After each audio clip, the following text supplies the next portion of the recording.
ഞാൻ ആരാണെന്ന് തനിക്ക് അറിയില്ല. മര്യാദയ്ക്ക് എന്നെ എന്റെ സ്വന്തം ജാമ്യത്തിൽ ഇറക്കി വിടുന്നുണ്ടോ?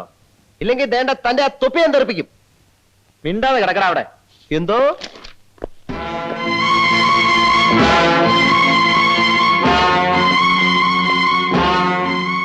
അമ്മാവൻ മാറി നില്ലടേ, മാറി നില്ലടേ, മാറി ഇക്കടേ. എന്തോ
ഒരു പ്രശ്നമില്ല സാർ, പോകാം. തൊപ്പി തെറിപ്പിക്കുമെന്ന് നേരത്തെ പറഞ്ഞ ചുമ്മാതെ വരട്ടാനാ. പക്ഷെ ഇപ്പൊ പറയുന്നു തെറിപ്പിക്കും. എന്തോ വാടാ.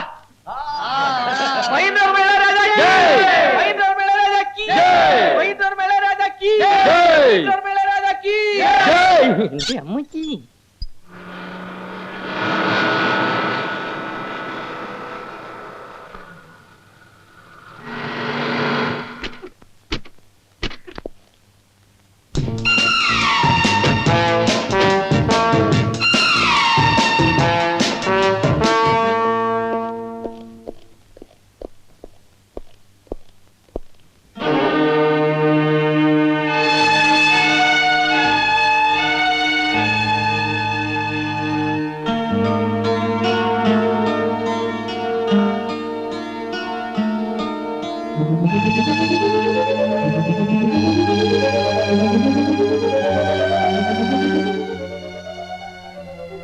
എത്രയും പ്രിയപ്പെട്ട എന്റെ വിദ്യാർത്ഥി സുഹൃത്തുക്കളെ, ഈ അവസരത്തിൽ ഞാൻ നിങ്ങളെ ഓർമ്മിപ്പിക്കുകയാണ്, നാളെയുടെ പ്രതിനിധികളായ നിങ്ങൾ ഓരോരുത്തർക്കും പൗരബോധം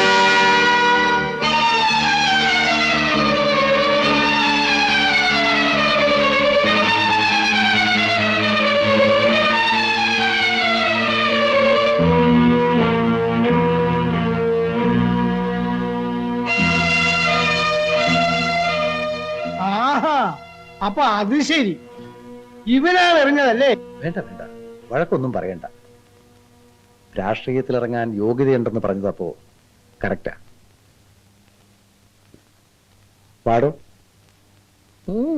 വാ, തന്നെ ഞാനൊന്ന് കാണട്ടെ.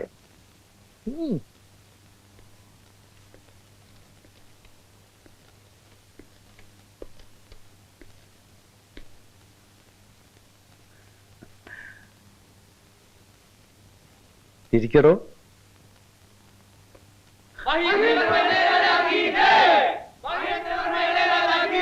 അതാരാ ഇയാൾക്ക് സിന്ദാബാദ് വിളിക്കുന്നു? അണികളാ.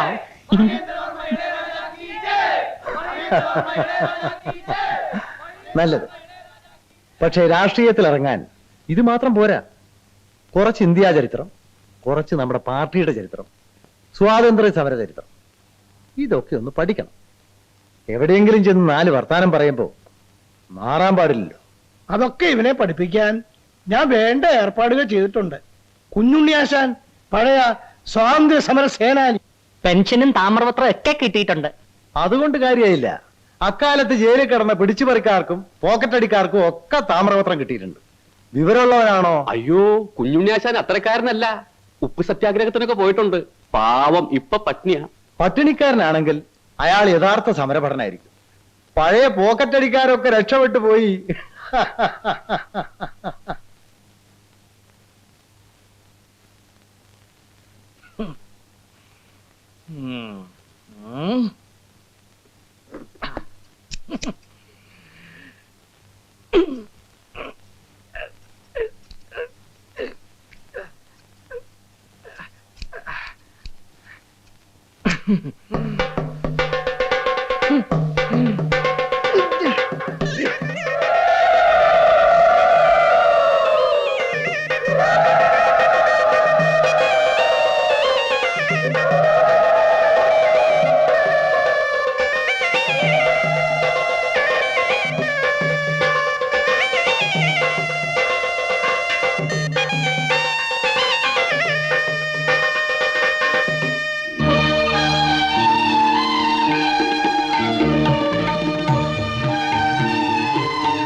ശ്രീപത്മനാഭ, കുരുകാരണവന്മാരെ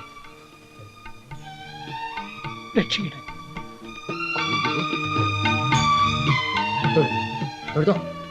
ഗുരുവായൂരപ്പ, ആഞ്ജനേയ, കളരി പരമ്പര ദൈവങ്ങളെ. ഞാൻ അറിഞ്ഞില്ല.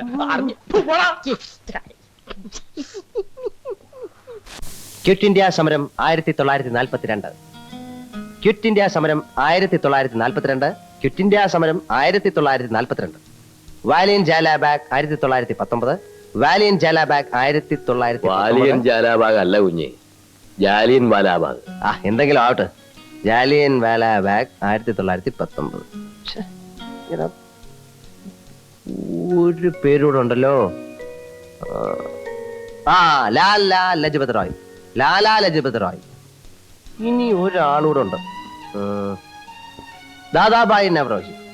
ദാദാബായ് നവറോജി. എടാ ബാവേ, ഓരോ പേരുകള്. തമ്പുരാനെ, ഇവിടുന്ന് ജയിച്ച് അവിടെ ചെല്ലുമ്പോ ഞങ്ങളുടെ ആ പെൻഷൻ കൃത്യസമയത്ത് കിട്ടാനുള്ള ഒരു നീക്കുപോക്ക് ഉണ്ടാക്കണം. ഇപ്പോ അതൊക്കെ ഒരു വകയാ.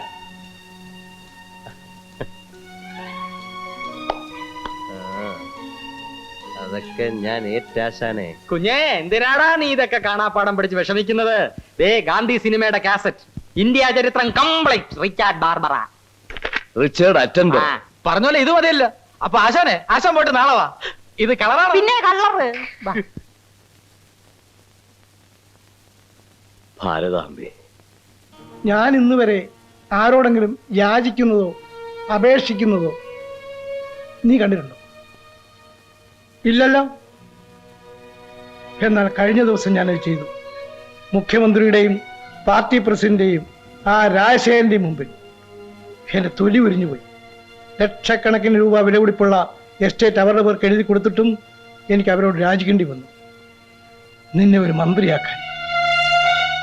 കൈ നീട്ടിയവർക്കെല്ലാം ഭിക്ഷ കൊടുത്ത് പാരമ്പര്യമുള്ള ഒരു താവഴി വന്ന് പിറന്നവരാണ് നീയും ഞാനുമെല്ലാം. നമുക്കിന്ന് പണവും പ്രതാപവും തമ്പുരാനുള്ള സ്ഥാനപ്പേരും മാത്രമേ ഉള്ളൂ. അധികാരമില്ല. പണമല്ല, അധികാരമാണ് ദൈവം. എനിക്കും എൻ്റെ അച്ഛനും നഷ്ടപ്പെട്ടതെല്ലാം നീ തിരിച്ചെടുക്കണം.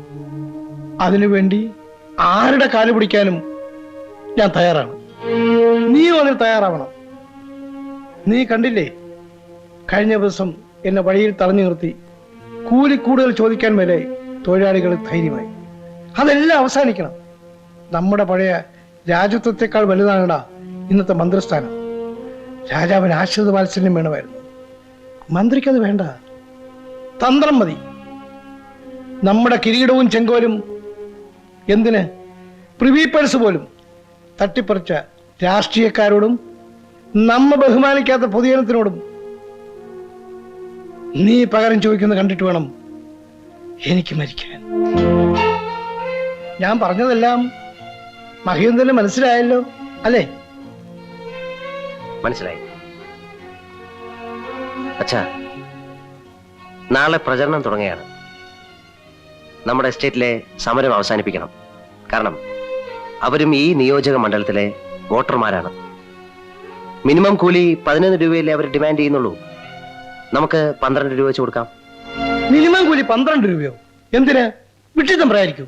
വിട്ടിത്തമല്ല അച്ഛാ, വലിയ തമ്പുരാൻ 10 പൈസ കൂടുതൽ തരില്ല എന്ന് പറയുന്നു. അച്ഛൻ എതിർത്തിട്ടും 2 രൂപ കൂടുതൽ തരാമെന്ന് പറഞ്ഞ് ചെറിയ തമ്പുരാൻ സമരം അവസാനിപ്പിക്കുന്നു. തൊഴിലാളികളുടെ ഇടയിൽ എന്റെ സ്ഥാനം എന്തായിരിക്കും? തന്നെയുമല്ല, എന്റെ എതിർ സ്ഥാനാർത്ഥിക്ക് ബന്ധമുള്ള തൊട്ടടുത്ത തോട്ടത്തിൽ 11 രൂപയെ മിനിമം കൂലിയുള്ളൂ. നമ്മൾ 12 ആക്കിയാൽ അടുത്ത തോട്ടത്തിൽ തീർച്ചയായും സമരം വരും. ഇലക്ഷന്റെ ബഹളത്തിനിടയിൽ സമരം ഒതുക്കാൻ അയാൾക്ക് സമയം കിട്ടിയെന്ന് വരില്ല. അതും ബാലറ്റ് പേപ്പറിൽ എനിക്ക് ഗുണം ചെയ്യും.